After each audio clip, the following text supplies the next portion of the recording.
دوسرے مسلک کا بھی احترام. یہ تمام ائمہ ہمارے لیے قابل احترام ہیں، امام شافعی، امام احمد، امام مالک، امام ابو حنیفہ، سب قابل احترام ہیں.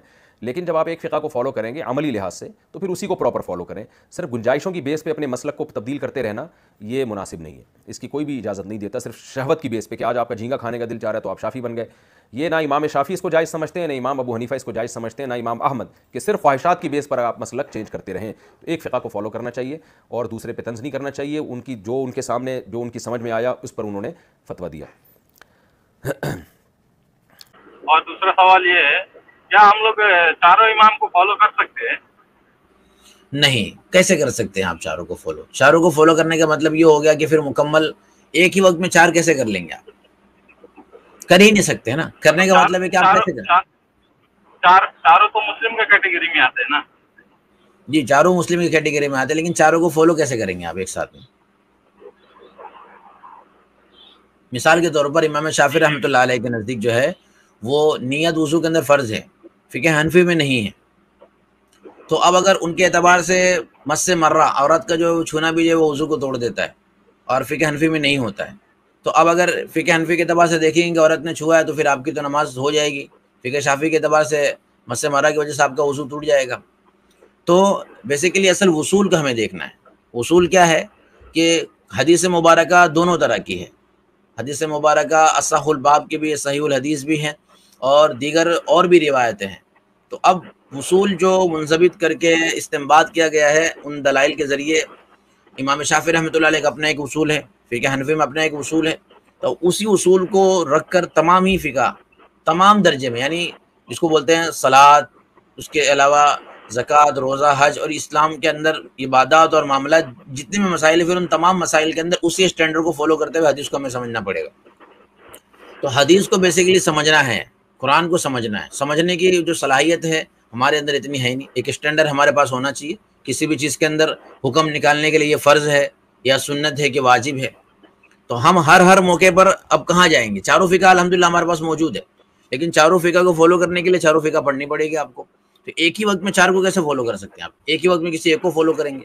اچھا کسی ایک کو آپ فالو کر رہے ہیں اس وقت میں، تو پھر سوال آپ سے ہوگا کیوں یہاں پر یہ فالو کر رہے ہیں آپ امام ابو حنیفہ کو اور امام شافعی کو کیوں نہیں کر رہے ہیں آپ؟ تو بیسیکلی اصل تو قرآن اور حدیث کو ہی فالو کرنا ہے. نہیں، اسی لیے تو مطلب ہم لوگ کو تو پتہ نہیں ہے، قرآن کا پورا موقف پتہ نہیں ہے، اسی لیے ہم لوگ چاروں امام کو فالو کرنے کے لیے سوچ رہے ہیں.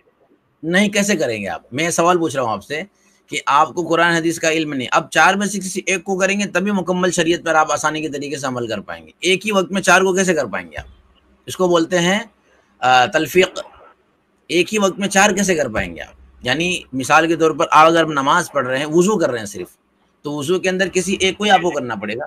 اگر آپ مان لیں کہ وضو کے اندر نیت کو بھی ضروری سمجھ رہے ہیں تو گویا کہ فقہ حنفی صاحب نکل گیا. اب صرف نیت کے اوپر وہ اعتماد کر رہے ہیں آپ، تو ان کی انٹرپریٹیشن کے اعتبار سے اچھے ان چاروں کو اگر ہم دیکھیں، وہ لوگ بھی تو قرآن اور سنت سے ہی پورا وہ مسئلہ نکال کے ہم لوگ کو پتہ ہے نا. جی بالکل. اس کی مثال ایسی ہے سمپل سی کہ اصول جو ہے جیسے کہ حدیثیں بہت ساری آتی ہیں، حدیث کے اندر عربی الفاظ آتے ہیں، اور عربی الفاظ سے کیا ہوتا ہے کہ بعض سے مرتبہ امر کا مطلب ہوتا ہے کوئی حکم قرآن کریم کے اندر دیا جاتا ہے. یہ حدیث مبارکہ میں امر کا صیغہ آتا ہے. صیغہ مینس یہ عربی ورڈ ہے. تو امر کا صیغہ کس کے لیے آتا ہے؟ اب 17 معنوں کے لیے آتا ہے. امر للوجوب، للاستحباب، امر للندب. تو ابھی امر کا صیغہ یا ایھا الذین آمنوا اذا قمتم الی الصلاۃ فاغسلوا، اب یہ امر کا صیغہ کس کے لیے آیا ہے؟ یہ وجوب کے لیے آیا ہے یا ندب کے لیے آیا ہے یا استحباب کے لیے آیا ہے یا مباح کے لیے آیا ہے؟ ان 17 معنوں میں سے یہاں کون سے معنی ہوں گے؟ اب ظاہر سی بات ہے اس میں علماء جو نہ ہو گئے، علماء جو صرف، اس میں اپنا اختلاف ہو گیا. تو اب میرا کیا معیار ہے کسی بھی چیز کو لینے کا؟ تو میں اپنا ایک اصول بنایا لوگوں کو آسانی کے لیے کہ اگر امر کا صیغہ آ رہا ہے قرآن حدیث میں تو ہر جگہ وہ وجوب کے لیے ہوگا، تو پھر ہر امر کا صیغہ وجوب کے لیے ماننا پڑے گا. تو قرآن حدیث کے اندر ہر امر کا صیغہ جہاں اللہ تعالیٰ نے حکم دیا کسی بھی چیز کا وہ وجوب کے لیے ہو جائے گا. اب دوسری جو فقہ ہے اس کے اندر جو ہے اصول اس طرح مرتب کیا جاتا ہے کہ ہر امر کا صیغہ وجوب کے لیے نہیں بلکہ وہ ندب کے لیے بھی ہوتا ہے، کہیں استحباب کے لیے بھی ہوتا ہے، دیکھ کر اس کے اعتبار سے اس کا حکم نکلتا ہے. تب ایک عوام کو تو نہیں پتا کہ یہ جو صیغہ آیا ہے وہ وجوب کے لیے ہے کہ ندب کے لیے ہے.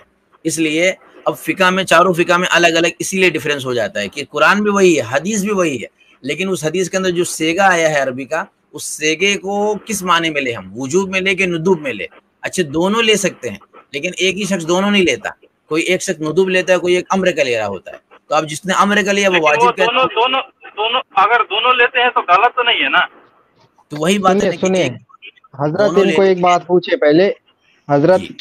کیوں کرنا ہے چاروں امام کو ایک وقت فالو, اس کے پیچھے کی وجہ کیا ہے؟ نہیں, وجہ یہ ہے کہ جیسے ابھی ایک سمپل سا میں وہ اگزامپل دیتا ہوں.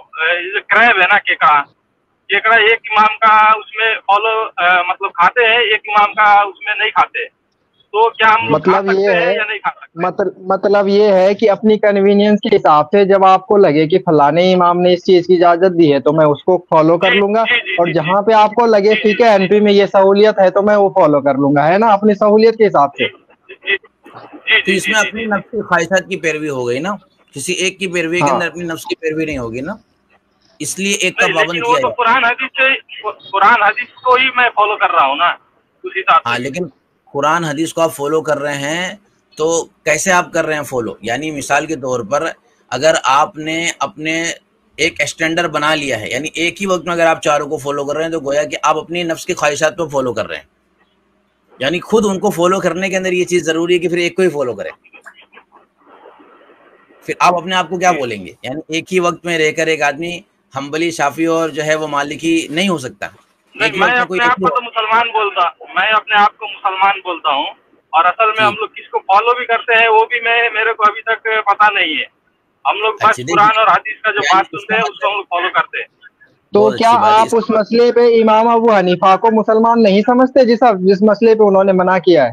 نہیں, ہم لوگ چاروں امام کو مسلمان سمجھتے ہیں, اور چاروں امام کو سنیے رکے, ٹھیک ہے رکیے, جس مسئلے پہ آپ نے جس اپنی سہولیت کے حساب سے امام ابو حنیفہ کو فالو کیا ہے, تو جس مسئلے پہ آپ کی سہولیت نہیں ہوگی آپ انہی کو فالو کریں گے. اپنی کنوینئنس کے حساب سے دوسرے پہ جائیں گے تو یہ ہوگی نفس پرستی, کہ اپنے حساب سے یہ بندہ جو ہے دوسری طرف اچھل کود مچا رہا ہے, جبکہ آپ کو پتا ہے کہ چاروں امام مسلمان ہیں اور چاروں نے جو وہ چیزیں فقہ بنائی ہے وہ مسلم کی کیٹیگری میں آتی ہے. کسی نے انکار کیا ہے تو بھی آتی ہے, اور نہیں بھی آتی تو بھی آتی ہے. تو آپ کا جواب آپ پہ ہی جا رہا ہے کہ جب چاروں مسلمان ہیں تو آپ اس منع والے کو کیوں نہیں کر رہے؟ بیسیکلی یہ ہے کہ قرآن اور حدیث ہی کو فالو کیا جاتا ہے, لیکن آپ کو کیسے پتہ چلے گا میں قرآن اور حدیث کو فالو کر رہا ہوں؟ میں وہی تو بول رہا ہوں, چاروں امام کو جب میں مسلمان تقسیم کر لیا, وہ لوگ قرآن اور حدیث کا بات ہم لوگ کو بتا رہے ہیں, تو چاہے کوئی بھی امام بتائیں گے تو وہ قرآن حدیث کے اندر میں ہی آئے گا نا. نہیں ایک چیز اور میں ایک ہی وقت میں چاروں کا فالو کر سکتے ہیں. وہی تو میرا سوال تھا, ہم لوگ کر سکتے ہیں نہیں کر سکتے؟ تو میں آپ کو جواب دے رہا ہوں کہ نہیں کر سکتے. دوسری بات میں آپ سے پوچھ رہا ہوں, کیا میرے بھائی ایک ہی وقت میں آپ چاروں کو کر سکتے ہیں؟ جب چاروں کے ڈیفرنٹ اوپینین ہیں تو کیا ایک ہی وقت میں آپ چاروں کو کر سکتے ہیں؟ نہیں, ایک مسئلہ پہ چاروں کو فالو نہیں کر سکتے, ایک مسئلہ پہ تو ایک ہی کو فالو کرنا پڑے گا.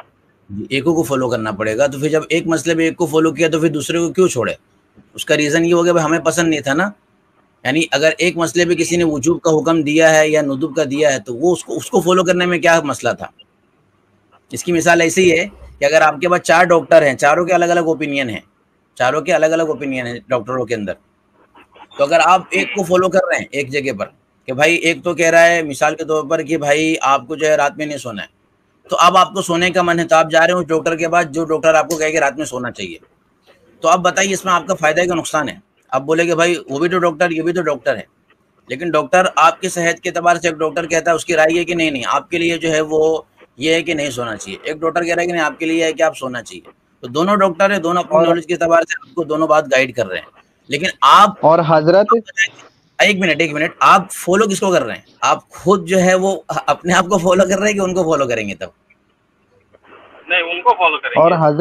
اور حضرت اس میں ایک بات اور ہے, اگر ان کو ایک ڈاکٹر نے کہا کہ رات کو نہیں سونا اور دوسرے ڈاکٹر نے ان کو کہا کہ رات کو سونا ہے, تو یہ اس ڈاکٹر کی بات نہ مان کے جس نے کہا تھا کہ رات کو نہیں سونا, اس بات سے یہ ثابت کرنا چاہ رہے ہیں کہ وہ ڈاکٹر جو ہے وہ صحیح نہیں ہے, غلط ہے. صحیح ہے, وہی تو یہی بات ہوئی نا. ٹھیک ہے نا, تو یہ امام ابو حنیفہ کی اگر کوئی بات کا انکار کر رہے ہیں, اگر آپ امام ابو حنیفہ کی کوئی بات چھوڑتے ہیں تو گویا کہ آپ نے یہ کہا کہ امام مالک یہاں پہ صحیح ہے, امام ابو حنیفہ یہاں پہ غلط ہے, کیونکہ آپ اپنا عمل کر کے یہ جتا رہے ہیں کہ وہ غلط تھے چونکہ, تو میں نے جا کے امام شافعی کو فالو کیا.